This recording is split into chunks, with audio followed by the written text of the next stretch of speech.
We've got some news this afternoon on the Murdaugh murders, crime, and corruption front, particularly the murder case against accused killer Alec Murdaugh. Now, 2 weeks ago, Murdaugh's attorneys Dick Harpootlian and Jim Griffin submitted a motion to Judge Clifton Newman seeking broad subpoena powers related to this case, basically allowing them to conduct evidentiary research and investigation in an attempt to provide for Murdaugh's defense. Now, they also wanted to keep these subpoenas under wraps.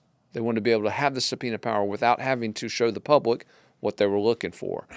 Today, attorneys in the office of South Carolina Attorney General Alan Wilson fired back against that broad request, saying not only was it exceptionally broad and unnecessary, but that it actually violated the state constitution. According to a filing submitted in Colleton County just this week, Wilson and his deputies argue that the South Carolina Rules of Criminal Procedure expressly prohibit such subpoena power being granted to a defendant. In fact, they said that Murdaugh and his attorneys are trying to rewrite the rules, essentially, by imploring this judge to grant them such power. According to the motion that the state filed today, not only is that unconstitutional, but even if Judge Newman wanted to grant this request for subpoena power by the defense, he is prohibited by the state constitution and the separation of powers from doing so. According to them, only the legislature can amend those rules of civil procedure, which would allow this sort of subpoena power.